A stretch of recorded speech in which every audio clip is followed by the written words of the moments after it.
Hey everybody, it's Anthony from ComicsEatingUp.net. I'm joined by Blind Adam tonight. Blind Adam's a frequent contributor on ComicsEatingUp.net. He also has his own radio show on Demon Seed Radio called Awesome Sauce Radio. This airs Sunday nights at 7 p.m. Eastern. Tonight, Adam and I are talking about 5 Marvel books that were not exactly safe for work. These are 5 times that Marvel has done kind of racy books that aren't really meant for kids.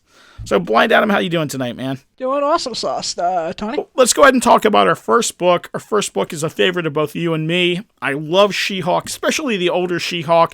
Our first book we're going to talk about tonight is She-Hulk number 40. Adam, what was so special about She-Hulk number 40 that it made this list? The cover, for starters, classic John Byrne artwork.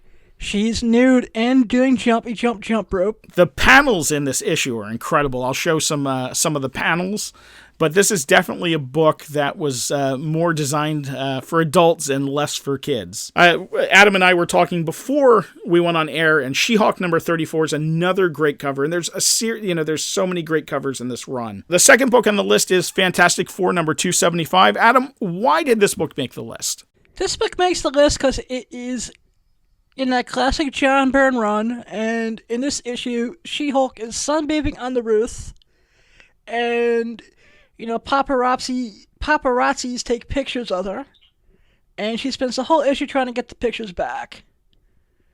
And she's totally nude, sunbathing on the roof of the Baxter building.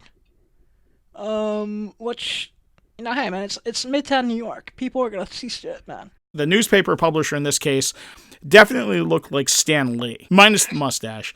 I think that may have been an unofficial Stan Lee cameo for people who collect those. Wouldn't put it past Marvel to have done it at that time. All right, so that's 2 of the 3. Now, this is a book that I wasn't familiar with, and you kind of filled me in on this. It's Avengers number 200. This one's kind of a crazy one. Adam, tell us why this one made the list. Carol Danvers, Miss Marvel. She winds up getting pregnant. Well, she gets raped by Immortus or Kang, or one of the alter egos of Kang, Marco, I believe, and she gets pregnant and has the baby. This is really starts in Avengers 197 and leads all the way into this issue where she gives birth. This is one of the most controversial Miss Carol Danvers stories of all time. That brings us to Incredible Hulk number 417. This has always been one of my favorites. There was a couple of books that I've always kind of liked just because of the odd nature of the subject matter. So, Adam, why does Incredible Hulk number 417 make the list? This is the infamous Rick Jones bachelor party with the, Marla Jones sex tape, which poor Rick Jones can never catch a break. Except for that one time he got the cosmic cube, and I think he, but even before his own wedding, he's there with Steve and all the people he was sidekicking with over the years. Oh, let's watch some porno. Boom. It's the future Mrs. Jones. The final issue of the list tonight, which is Spider-Man Reign. Now, this was the mini-series, and originally it caught some publicity early on because it actually showed an old man Peter Parker naked, and I think there was a recall on that. This came out in 2008, 2009-ish.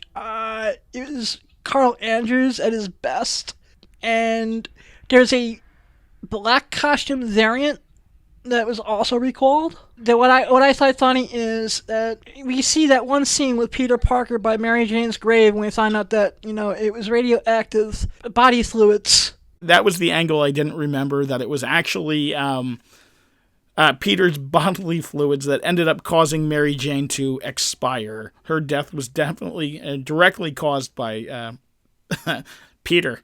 We're going to follow this one up with a 5 times DC Comics have kind of gone lowbrow, and we're not just talking about the Batman Damned issue. Well, that's it for us. Thank you all for watching. This episode was brought to you by Key Collector Comics. Key Collector Comics is the mobile app that is focused exclusively on key issues that are significant to the history of comic books, character first appearances, origins, iconic covers, writer and artist first, scarce issues, rare and recalled, and over 17,000 individually researched comics from the Golden Age till today.